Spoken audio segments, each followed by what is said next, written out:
Morning, welcome back to my channel PK family. তোমরা সবাই কেমন আছো? আশা করছি সবাই খুব ভালো আছো, সুস্থ আছো। অনেকদিন পরে একটা বড় ব্লগ শ্যুট করছি, আশা করছি তোমাদের ভালো লাগবে। তোমরা অনেকেই বলছো যে দিদি ভাই বড় ব্লগ দিচ্ছ না কেন? তো যাই হোক, অনেকদিন পরে শ্যুট করছি, জানি না কতটা কি এডিট করতে পারবো, কীরকমভাবে পাবলিশ করতে পারবো। তো চলো দেখতে থাকো, আশা করছি তোমাদের ভিডিওটা ভালো লাগবে। আর আমার চ্যানেলে যদি নতুন কোনো বন্ধু হয়ে থাকো, অবশ্যই চ্যানেলটা সাবস্ক্রাইব করে দেবে। তো চলো দেখতে থাকো আজকে সারাদিনের ব্লগ। আজকে আমার প্রায় 2-3 বছরের চ্যানেল, অনেক কষ্ট করে চ্যানেলটাকে আমি দাঁড় করিয়েছি। কি পরিমাণে পরিশ্রম আর কি পরিমাণে যুদ্ধ রীতিমতো করে আমার চ্যানেলটা দাঁড় করাতে হয়েছে একমাত্র আমি, আমার ঈশ্বরই জানে। ব্যক্তিগত জীবনে অনেক সমস্যার সম্মুখীন হই, যার জন্য আমি বড় ভিডিও তোমাদের সাথে শেয়ার করতে পারি না। কিন্তু বিশ্বাস করো, যারা একটা চ্যানেল চালায় তারা প্রত্যেকেই চায় প্রত্যেক দিন সুন্দর করে একটা ভিডিও দিতে, কিন্তু সেটা আমার সম্ভব হয় না। যারা আমাকে পার্সোনালিভাবে জানো, তারা আমাকে চেনো ভালো করে যে কারোর ব্যক্তিগত জীবনে খুব বেশি আমি হস্তক্ষেপ করি না।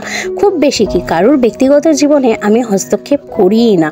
কারণ কে কি করলো, কে কোথায় গেল, সে কে কিভাবে থাকলো, সেটা সম্পূর্ণ তার ব্যক্তিগত ব্যাপার।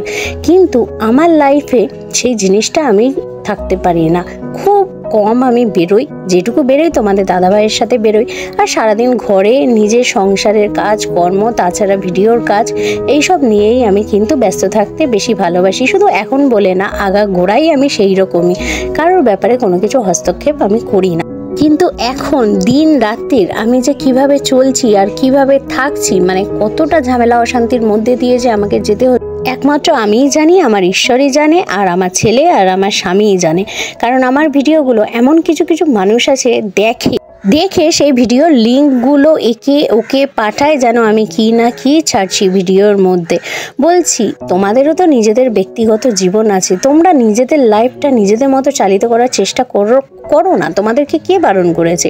তোমরাও তোমাদের মতো ভিডিও করো, তোমরা তোমাদের মতো স্বামী, বাচ্চা, শ্বশুর শাশুড়ি, ঘর সংসারে কেউ থাকলে তাদের নিয়ে সুখে শান্তিতে থাকো না। পরের জীবনটাকে এরকমভাবে অগুছালো বা এত বাধা সৃষ্টি করার কি আছে? একটা কথা মাথায় রাখবে, তুমি আজকে যদি পরের জীবনে, পরের লাইফে বেশি হস্তক্ষেপ করতে আসো, কেউ না কেউ কিন্তু তোমার জীবনে হস্তক্ষেপ করবে। আমি যে ভিডিও বানাচ্ছি বা ভিডিও করে যে 2 টাকা ইনকাম করব, সেই রাস্তা পর্যন্ত আমি করতে পারছি না।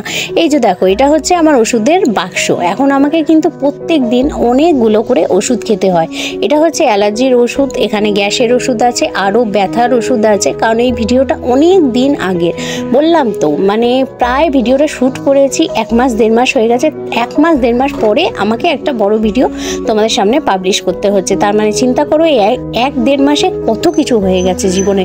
সব কিছু তো ক্যামেরার সামনে বা সব কিছু তুলে আমি ধরতে পারছি না, কারণ অনেকে এই নিয়ে আমাকে থ্রেটও দিয়েছে। আমি যদি কোনো কিছু ক্যামেরার সামনে অন ক্যামেরা বলি, তাহলে আমাকে দেখে নেবে। অবশ্য সেই সময় আমি কোনো কিছু ভয় পাই না যে কি দেখবে বা না দেখবে, কিন্তু এইসব থ্রেটিংও আমাকে শুনতে হয়েছে। দোষটা কি আমার, সেটাই মানে তাদের কাছে আমার জিজ্ঞাসা করা, যারা এই ভিডিওগুলো দেখছে আর যারা এই ভিডিওগুলো নিয়ে সিন ক্রিয়েট করে। দেখো, জ্বর ভাব লাগছে, ঘেমে যাচ্ছি, কিন্তু পাখাটা বন্ধ করেছি, ঘেমে যাচ্ছি। কিন্তু কথা হচ্ছে, গলাটা ব্যথা, হালকা ঠান্ডা লেগেছে, তো তখন এই প্যারাসিটামলটা খেলে না কমে যায়, যার জন্য এখন আমি খাবো। প্যারাসিটামল না খাইনি, আমার চোখ মুখের অবস্থায় গেও না।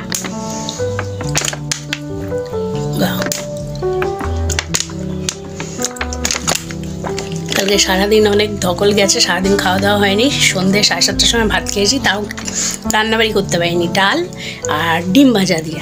রাত্রিবেলা রান্না হয়েছে, এতে শাখাটাও বেড়ে গেছে, এ হাতে আছে। একটা জিনিস আমি বরাবরই দেখেছি, যাদের নিজের ঘর সংসার যারা ঠিক রাখতে পারে না, তারাই দেখি অন্যকে নিয়ে বেশিরভাগ আলোচনা করে বা অন্যদের জীবনে বেশি হস্তক্ষেপ করে। বলি, অন্যদের জীবনে হস্তক্ষেপ না করে সেই সময়টুকু নিজের ঘর সংসারে দিন বা দাও, নিজের ঘর সংসার সামলাও, নিজেদের মতো নিজেরা থাকো, তাহলে দেখবে সংসারে ঝামেলা অশান্তি কিন্তু থাকেই না। বেশিরভাগ সংসারে ঝামেলা অশান্তির কারণ হচ্ছে নিজেদের নিজেদের বাড়ির লোককেই দেখতে পারে না। তারা নিজেদের থেকে পরকে বেশি আপন ভাবে, সে যেই হোক না কেন, যেই সম্পর্কই হোক না কেন। কিন্তু একটা সময়, একটা পর্যায়ে এসে দেখা যায় যখন সময়গুলো চলে যায় তখন তারা পস্তাচ্ছে, কিন্তু চাইলেও সেই সময়গুলো আর কিন্তু ফিরিয়ে আনতে পারবে না। তাই সময় থাকতে সময়ের মূল্য দিতে শেখো, সম্পর্কগুলোর মূল্য দিতে শেখো। অন্যদের ব্যক্তিগত জীবনে কে কী করছে না করছে সেগুলো হস্তক্ষেপ করতে যেও না। আর একটা জিনিস মাথায় রাখবে, কর্মফল সেটা কিন্তু ঘুরে ঠিকই আসবে। আজকে তুমি অন্যের জীবনে বাধা সৃষ্টি করলে তোমার জীবনেও কিন্তু বাধা কেউ না কেউ ঠিক সৃষ্টি করবেই। আর কেউ না কেউ সৃষ্টি না করলেও প্রকৃতি কিন্তু সেই জিনিসটা ভুলে যায় না। প্রকৃতি ঠিক কোনো না কোনো রূপে তোমাকে ফেরত সেটা দেবে, এই জিনিসটা আমি খুব মানি আর নিজের চোখের সামনেও দেখেছি। তো যাই হোক, আজকে অনেক কিছু তোমাদের জ্ঞান দিয়ে দিলাম। আর আমার বেশিরভাগ ভিডিওগুলো কোনো না কোনো কিছু জ্ঞান বা যাতে তোমরা কোনো কিছু শিখতে পারো, আমার লাইফ স্ট্রাগলটা আমি কিভাবে করছি আজকে ভিডিও বানাচ্ছি। হয়তো এর পরেও যতদিন ইউটিউব থাকবে ভিডিও বানাবো, তোমাদের সামনে সব কিছু তুলে ধরবো। এই ভিডিওগুলো স্মৃতি হয়ে থেকে যাবে, কখন আমি কি সময় কাটালাম। আজকে হয়তো খারাপ সময় দিয়ে যাচ্ছি, কোনো না কোনো দিন তো অবশ্যই ভালো সময়ের মুখ দেখবো, কারণ রাতের অন্ধকার তো চিরকাল থাকে না, সকালের সূর্যের আলোও কিন্তু জীবনে আসে। তো যাই হোক, আজকে রান্না করেছি, চলো দেখিয়ে দিই। ভাত করেছি, কাঁকরোল ভাজা করেছি, ডাল করেছি, তার সাথে করেছি হচ্ছে মুড়ি ঘন্ট আর মাছের ঝোল। আজকে রান্না করতে করতে প্রায় 3:30-4 বেজে গেছে। আর হ্যাঁ, বলে রাখি, এটা কিন্তু আতপ চাল দিয়ে মুড়ি ঘন্টটা করেছি। অনেকেই হয়তো মাছের মাথা দিয়ে মুগ ডাল দিয়ে করো, ওটাকেও মুড়ি ঘন্ট বলে, কিন্তু আমরা চাল দিয়ে এরকমভাবে বাদাম দিয়ে, মাছের মাথা থাকলে মাছের মাথা দিয়ে করি। আর ছেলে আর আমি কিন্তু মুড়ি ঘন্টটা খুব ভালো খাই, কিন্তু আবার যদি মাছের মাথা দিয়ে, ছেলে তখন ভালো খায় না।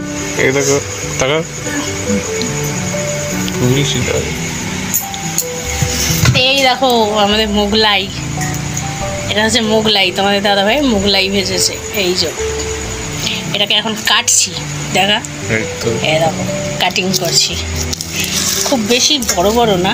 এটা হচ্ছে আজকে আমাদের ডিনার। 4টে দেবো তো।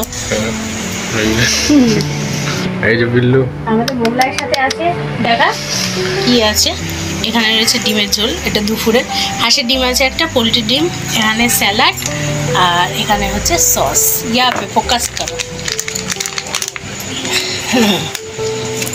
और উঠাও। এই যে কেচাপ, এখানে রয়েছে স্যালাড, আর দেবো হচ্ছে ডিম। কি এখানে দেবো না বাটিতে দেবো? বাটিতেই দাও, পজ করে একটু।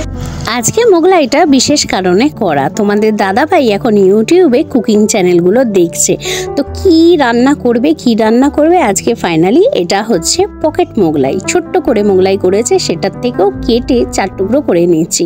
তো এটাই আজকে কিন্তু আমাদের রাতের ডিনার, মোগলাই আর দুপুরবেলায় হাঁসের ডিম আর পোলট্রির ডিমের ঝোল আছে, আর স্যালাড, তার সাথে হচ্ছে সস। হাঁসের ডিম খেতে আমি খুব ভালোবাসি, ছেলে হাঁসের ডিম খায় না, তাই ওর জন্য পোলট্রির ডিম করেছি। আজকে রাতে ডিনার দিয়ে আজকে ভিডিওটা এখানেই শেষ করছি। আমার ভিডিও যদি তোমাদের ভালো লেগে থাকে অবশ্যই লাইক করবে, কমেন্ট করবে, প্রচুর পরিমাণে শেয়ার করবে। টাটা।